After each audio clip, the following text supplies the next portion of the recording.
Со жива музика, весело и еуфорично. Охриѓани пред новогодишно, уште сега веќе ги полнат угостителските објекти. А како одминуваат деновите, се зголемува интересот за празнување во Охрид. До овој момент хотелите и приватното сместување се 80% закупени, претежно со гости од непосредното обкружување. Охрид има традиционални туристи, покрај домашните, најбројни се бугарите, србите, црногорците, потоа гостите од Албанија, Косово и Грција. Сите хотели на ривиерата имаат повеќе од солидна исполнетост, дури и оние кои не организираат дочек на Нова година во своите капацитети. Најпродавани се пакет аранжманите кои нудат 3-дневен престој, а цените се движат од 200 до 300 евра по лице, зависно од тоа што содржи аранжманот. Може да стигне и до 100 евра на ден. По особа, тоа се во зависно што добивате, дали се полни пансиони, со дочек, свечени вечери и така натаму. Има избор, поголем избор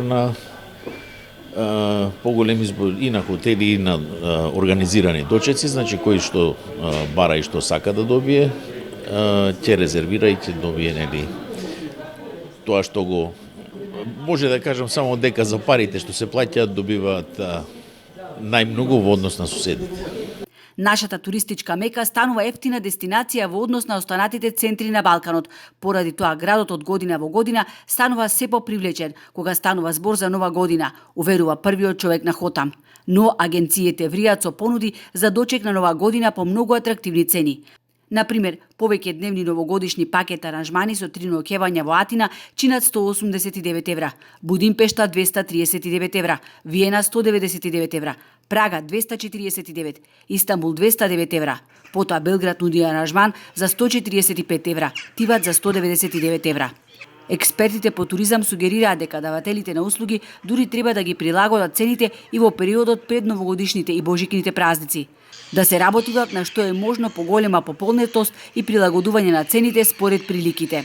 Треба и давателите на услуги, хотелите, рестораните и да ги прилагодат цените во овој вакуум период помеѓу таа постсезона, постсезоната и овој период помеѓу октомври, ноември до декември, додека не дојде тој зимски дел од сезоната, бидејќи најскап кревет е непополнетиот кревет.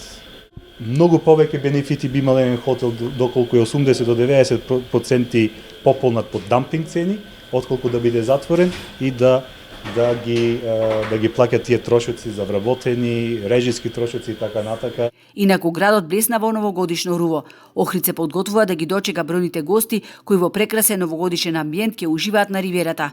Од локалната самоуправа најавија наскоро детали околу програмата за новогодишните празници.